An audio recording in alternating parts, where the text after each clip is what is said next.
Assalamu alaikum students, welcome to free online classes of economics. Today we are going to study about the heteroscedasticity. So we start with the basic assumption of OLS. The fourth and important assumption of classical linear regression model is that the disturbance, that is the disturbance term, that is UI, appearing in the population regression function is homoscedastic, means the variances remains constant across the data. They all have the same variances. So if we take the expectations of this, that is equal to 0. That is homoscedasticity, and that is the basic assumption of OLS, that the variances remains the constant.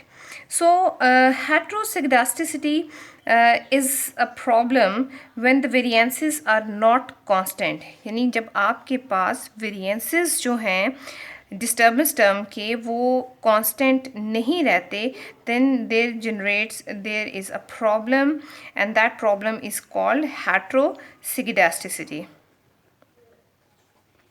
The word hetero means unequal, and the word scedasticity is spread. यानी जब आप एक जो आपके पास estimated regression line है उसके ऊपर जब आप डाटा प्लॉट करेंगे अपना रेजिडुअल्स का या अपने डिपेंडेंट वेरिएबल का, तो उनका जो स्प्रेड है that is unequal. It may happen कि बहुत सारी वैल्यूज़ उस रिग्रेशन लाइन के ऊपर चली जाएं, नीचे कम हों, और अगर वो इवनली डिस्ट्रीब्यूट नहीं है values across the regression line, it means there is the presence of heteroscedasticity. So in this lecture, we will answer the questions. The question 1 is, what is the nature of heteroscedasticity? Then we will ponder upon that. What are the consequences of heteroscedasticity. Then we will study the methods of detecting heteroscedasticity, that either it is in the model or not. And at the end we will study the remedial measures to remove the problem of heteroscedasticity. So there are different methods which could be applied to reduce the heteroscedasticity. So on the conclusion, we come to know that heteroscedasticity is a problem that is generated when the variances of error terms are not constant. ठीक है, जब आपके पास OLS की ये assumption जो है violet होती है, तो एक जो डाटा है, जो मॉडल है, उसके अंदर हेटरोस्केडास्टिसिटी जो है वो जनरेट हो रही होती है. So graphically if we present the heteroscedasticity, so we have the two diagrams here. In the first diagram आप देखें कि जो कंडीशनल वेरिएंस है y का, ठीक है, these are the conditional variances of y, dependent variable. ये आपको कांस्टेंट वेरिएबिलिटी शो कर रहा है, ठीक है. The conditional variance of y conditional upon the given x, यानी हर y की वैल्यू जो है वो किसी x की वैल्यू से ही फाइंड आउट की जा रही है, रिमेन द सेम रहती है regardless of values taken by the variable x. यानी x की कोई भी वैल्यू आप ले लें, उसके कॉरेस्पॉन्डिंगली जो y की वेरिएबिलिटी होगी या जो y का कंडीशनल वेरिएंस होगा डिपेंडेंट वेरिएबल का, that will remain constant, and this could be shown with the same height of these variances. It means the variability is approximately same, the variances are same, so there is no heteroscedasticity in the model. So and if the variances of y, the conditional variances are not same, then you can say there is a problem and the model is not homoscedastic. You can see, आप देख सकते हैं कि the conditional variation of y जो है वो increase कर रही है एज एक्स इंक्रीजेज. जैसे जैसे एक्स इंक्रीज़ कर रहा है तो जो कंडीशनल वेरिएशन है वो इंक्रीज कर रही है।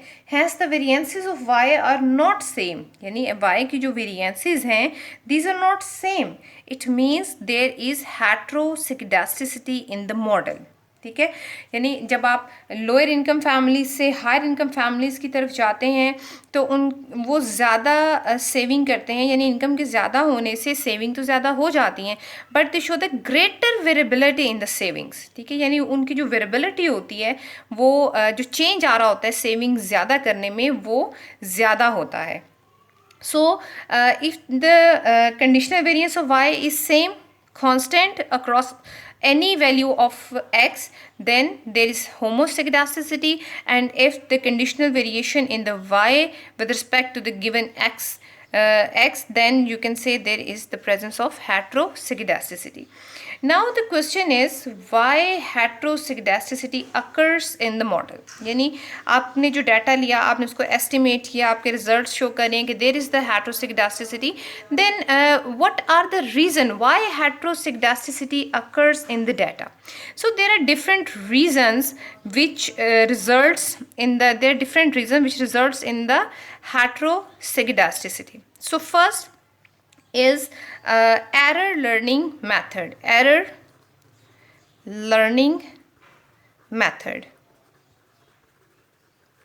So error learning method is a method in which the errors are reduced with the practice, यानी ओवर टाइम जो है जो एरर्स हैं कैलकुलेशन के वो रिड्यूस हो जाते हैं।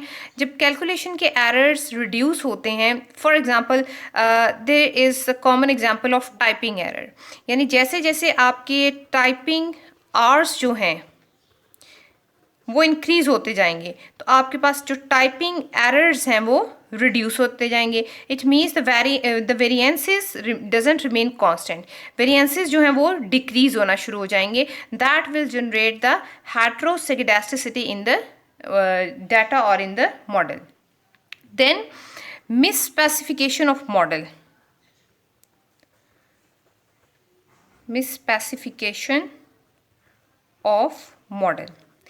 अब मॉडल की जो स्पेसिफिकेशन है यानी कौन से वेरिएबल्स उसमें ऐड करने हैं, कौन से वेरिएबल ऐड नहीं करने हैं, which variable is more important, so all this effects the results of the model, regression model.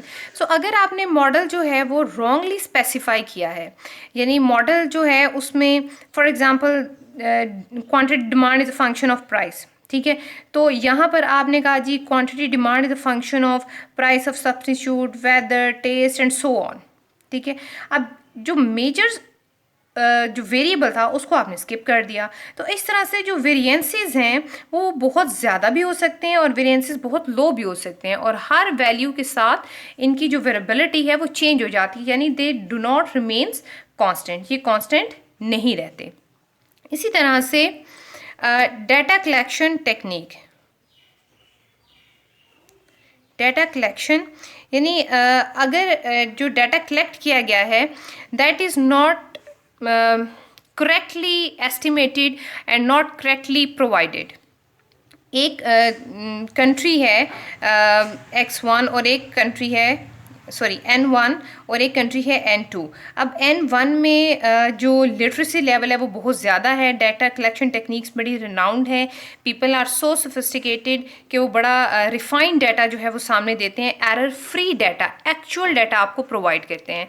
Where as there are certain nations जहाँ पर जो डाटा है that is not sophisticatedly provided, यानी वहाँ पर ओवर एस्टिमेशन या जो है वो डाटा को मिस स्पेसिफाइड किया जाता है या गलत टेक्निक से जो है वो कैलकुलेट किया जाता है। तो आप देखें यहाँ पर क्वालिटी ऑफ डाटा जो है वो वेरी कर गई, ठीक है, तो इट मे हैपन कि because of this country the variances increases और डिक्रीजेज, ठीक है, तो इस तरह से वेरिएंसेस जो हैं वो कांस्टेंट नहीं रहते और इकोनॉमी के अंदर जो है वो हेटेरोस्केडास्टिसिटी जनरेट हो जाती है। इसी तरह से outlier, the presence of outlier in the data creates the problem। अब outlier क्या है कि आपके पास डाटा चल रहा है 2, 3, 1, 5, 7, बिलियंस एट्सेट्रा, और एकदम से डाटा आ जाता है 890, then again 7, 5 and so on. अब देखें ये एक बिल्कुल ऐसी वैल्यू है that doesn't fit in the model, the rest of the values of the variable, ठीक है। तो अब ये बाकी वेरिएबल्स के साथ सेट नहीं करी, it means that is outlier, ठीक है। लेकिन जब इस आउटलायर की प्रेजेंस में अगर आप मीन्स कैलकुलेट करते हैं तो वो ओवर एस्टिमेट कर देते हैं, ठीक है, इस डाटा की ट्रू पिक्चर को प्रेजेंट नहीं करते। So in the presence of outlier there could be the presence of heteroscedasticity, it means the variances could be the variances may not be constant. इसके अलावा skewness,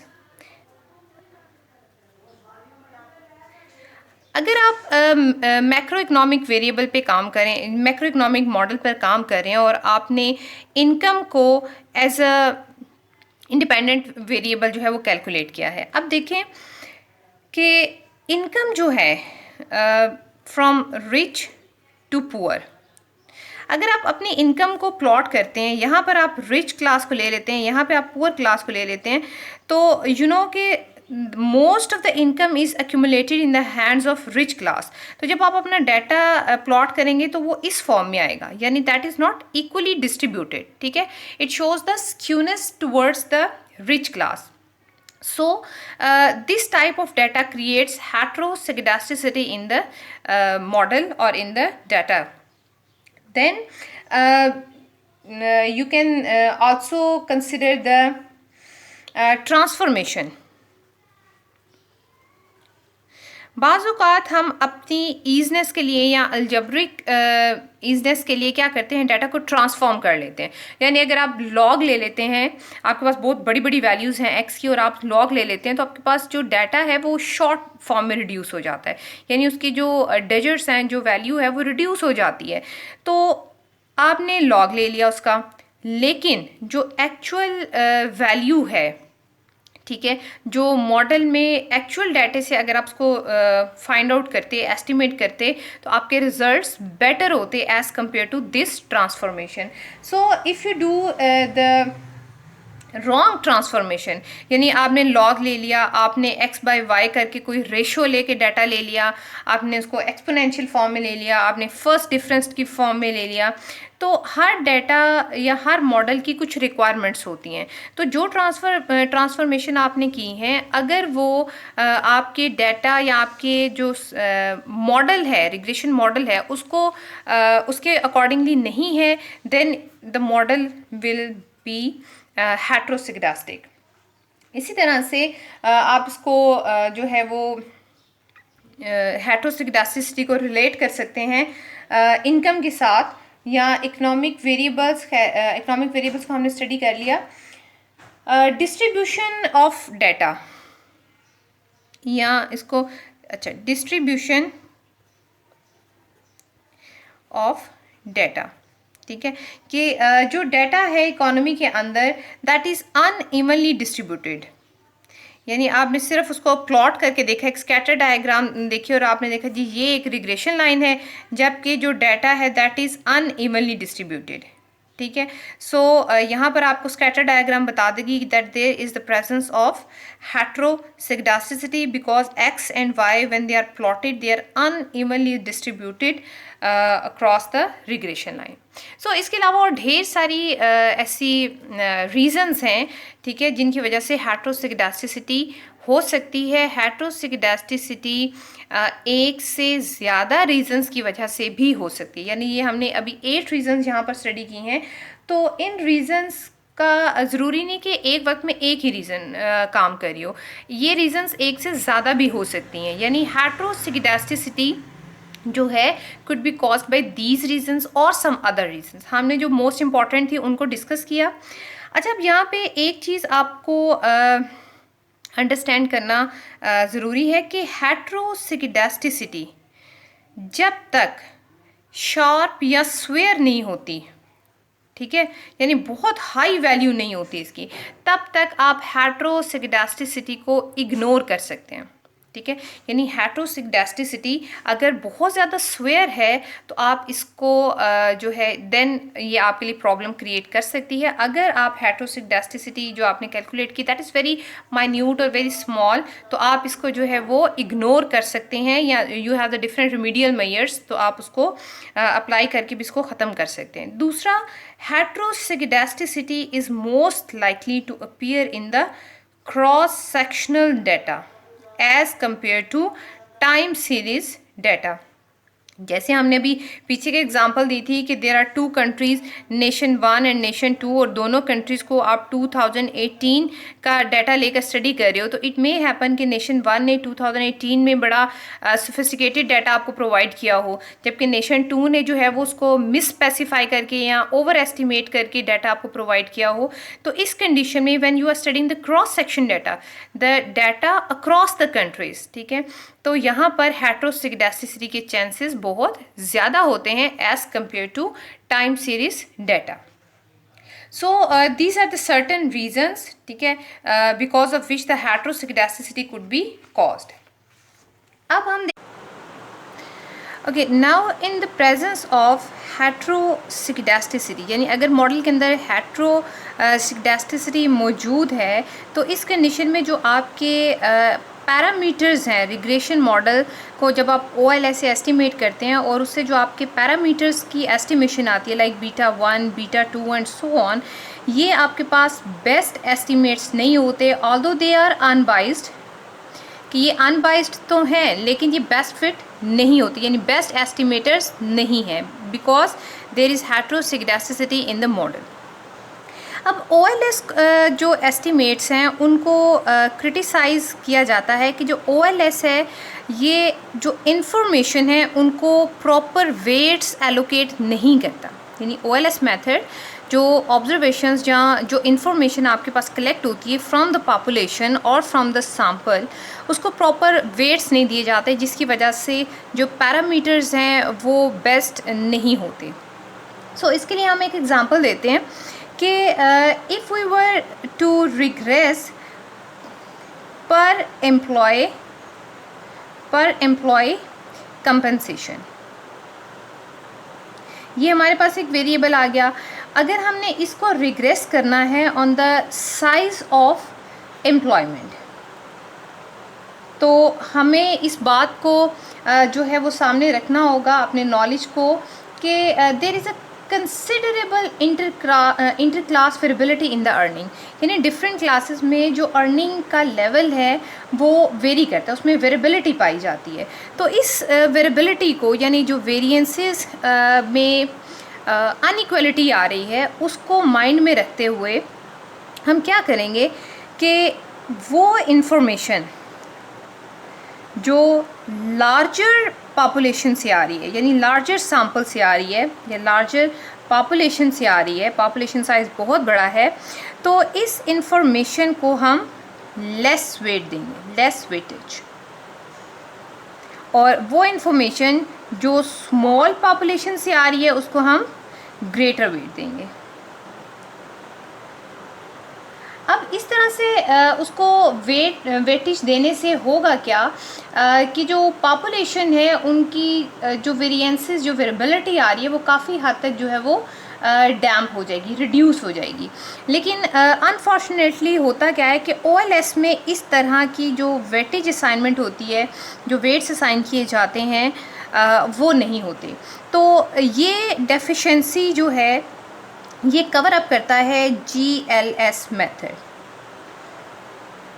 generalised least square method, ठीक है। अब generalised least square method करता क्या है कि ये डिफरेंट वैल्यूज़ को वेटेज जो है वो असाइन करता है, ठीक है।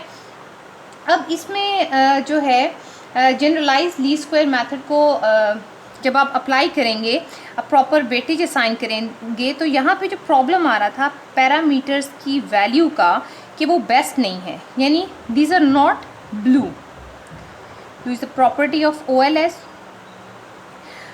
सो when you apply the proper weightage, then according to the GLS method, यहाँ पे जो पैरामीटर्स बेस्ट नहीं हैं दे बिकम बेस्ट और दे बिकम ब्लू। अब ये देखने के लिए कि ये किस तरह से काम करता है, GLS की क्या स्टेप्स हैं।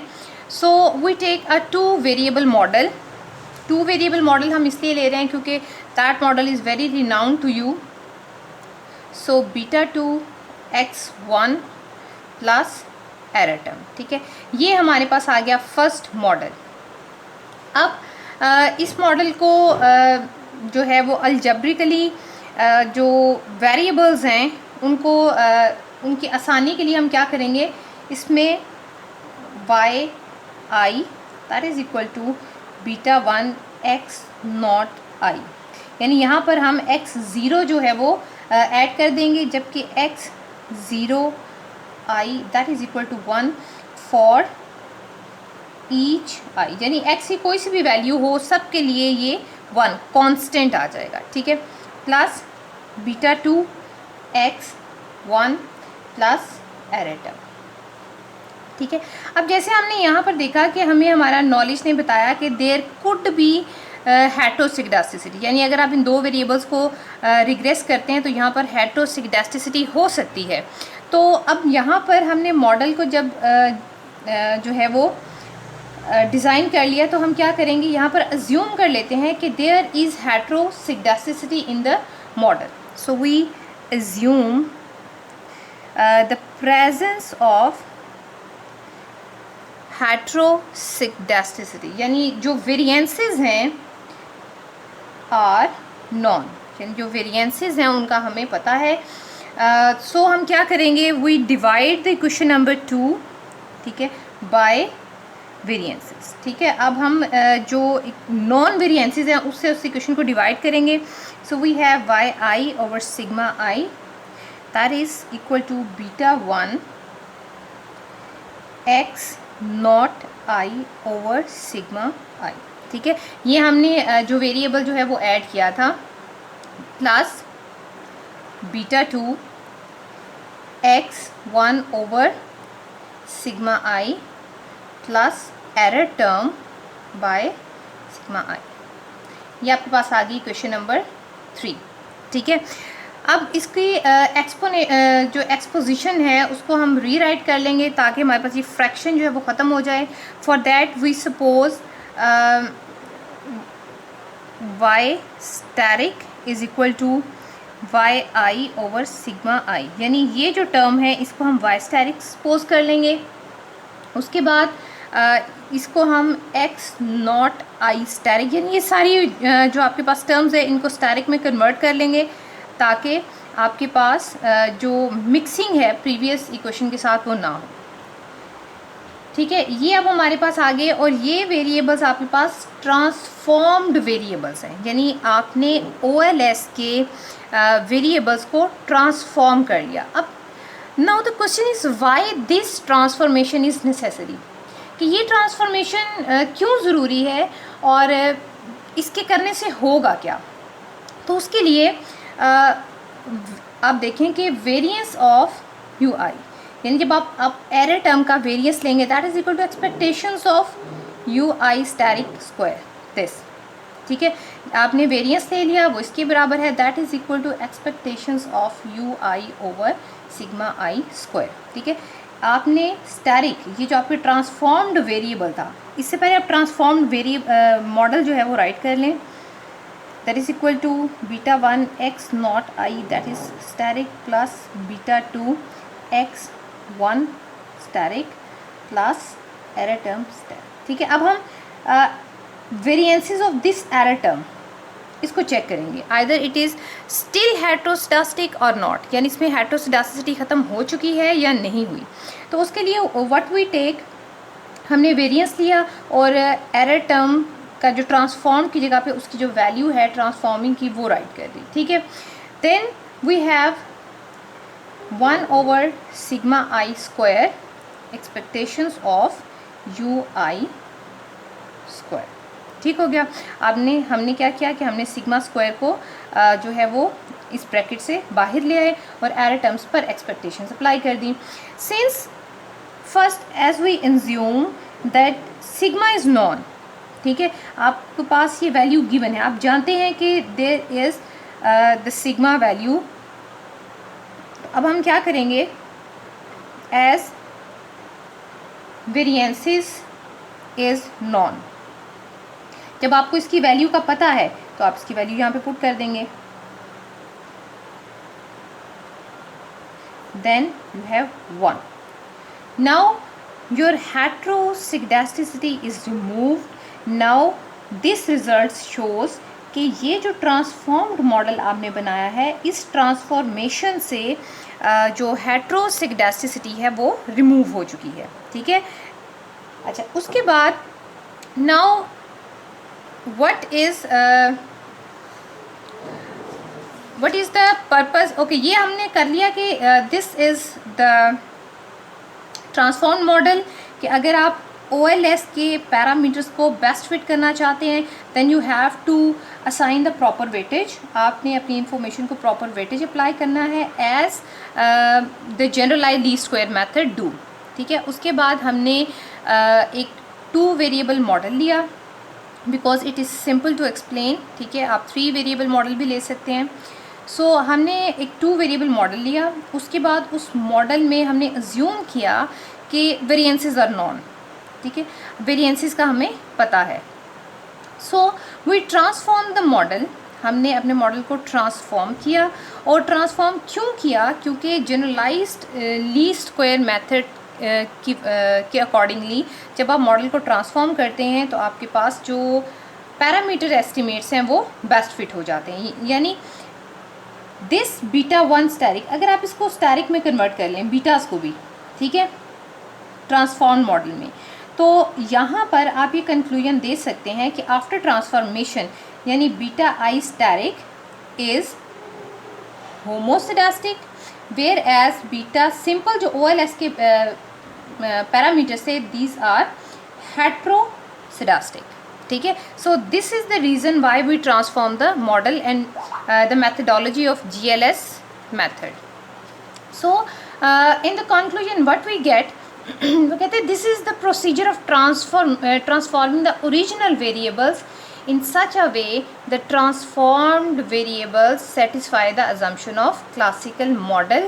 और वो assumption क्या है, ब्लू प्रॉपर्टी, ठीक है. यानी GLS मेथड हमें बताता है कि जब आप अपने मॉडल को, अपने रिग्रेशन मॉडल को ट्रांसफॉर्म कर लेते हैं तो वो ट्रांसफॉर्मेशन जो है वो ट्रांसफॉर्म्ड मॉडल के ऊपर जब आप OLS अप्लाई करेंगे then your parameters will be unbiased and best.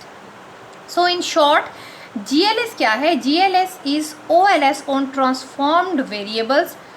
यानी डेफिनेशन आ गई GLS की, GLS is OLS on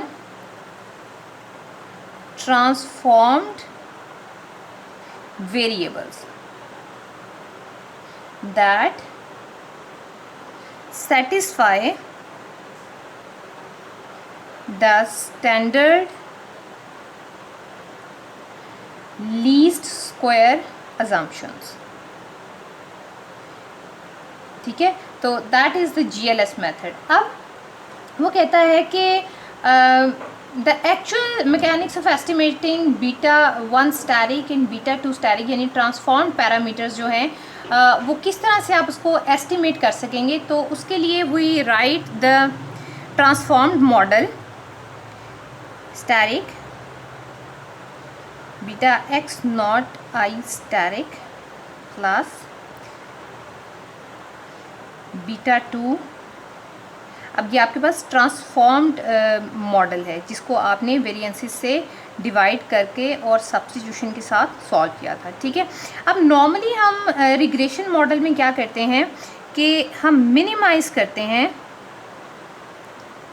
some of errors को. तो हम नॉर्मली कहते हैं जी y is equal to alpha minus beta 1 x1 plus error term, ठीक है. लेकिन यहाँ पर हम इसको नहीं लेंगे क्योंकि हमारे पास ट्रांसफॉर्म मॉडल है.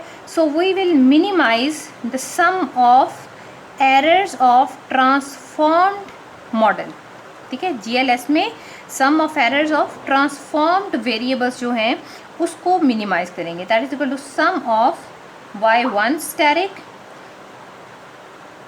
बीटा 1, सॉरी यहाँ पर y आता है, अच्छा, beta 1 asterisk x naught i asterisk minus beta 2 hat asterisk x1 asterisk and square. So we will minimise this, ठीक है। बजाय इसके कि हम OLS में जो मिनिमाइजेशन करते थे उसकी रिप्लेसमेंट में हम क्या करेंगे, जो हमारे पास ट्रांसफॉर्म मॉडल है उसको हम उसके सम ऑफ स्क्वायर्स जो हैं, सम ऑफ एरर्स जो हैं उसको मिनिमाइज़ करेंगे। अगर आप इसको प्रीवियस स्टैंडर्ड फॉर्म में कन्वर्ट करना चाहें तो ये आपके पास आ गया u i hat over sigma i square by i over sigma i, यही वैल्यूज़ आपने इनकी पुट की थी ना स्टैरिक की, minus beta 1 hat sigma naught i over sigma i और beta 2 hat x1 over sigma i square, sorry square bracket के बाहर आएगा बिकॉज दिस इज़ वेरिएंस, ठीक है। अब यहाँ पर OLS मेथड, ये सेम आपके पास वही रिग्रेशन इक्वेशन है जिस पर आप अल्फ़ा बीटास के फार्मूलाज जो हैं वो पुट करते हैं। अब हम पुट कर लेते हैं कि W is equal to 1 over sigma square, यानी 1 ओवर सिग्मा स्क्वायर को अगर आप बाहर निकाल दें तो आपके पास जो मॉडल है it will become WUI asterisk square sum of, ठीक है। तो ये टर्म आपके पास इस तरह से आ जाएगी। इसी तरह ये आपके पास W/1, ये आपके पास W बीटा 1 x नॉट आई और ये W बीटा 2 x1 और उसके बाद होल स्क्वायर, ये आपके पास आ गई वैल्यूज़ ट्रांसफॉर्म मॉडल की। अब इस पर हम जो है वो बीटा 2 की एस्टिमेशन कर लेते हैं, क्योंकि beta 2 is the slope variable there, beta 1 is not the slope variable there. So we do the write the formula for beta 2 steric transform model sum of WI. अब since you have put W is equal to 1 over sigma square, sum of WI x1 y1 or xi yi minus sum of WI xi and sum of WI and YI, ठीक है, ये हो गया। और in the denominator you will write sum of WI xi square minus sum of WI xi square. ये आपके पास आ गया जनाब एस्टिमेट्स ऑफ बीटा। और अगर आप इसका वेरिएंस कैलकुलेट करना चाहें तो variance of beta 2 will be sum of WI over sum of WI and sum of WI xi square minus sum of WI xi square. So these are the formulas, ठीक है, जिसकी मदद से आप जो है अपने OLS से एस्टिमेट किए हुए जो नॉट बेस्ट पैरामीटर्स हैं हेटेरोस्केडास्टिसिटी की प्रेजेंस में, उसको आप होमोस्केडास्टिक पैटर्न पे कन्वर्ट कर सकते हैं। सो this is the GLS method. I hope you understand well. Thank you so much.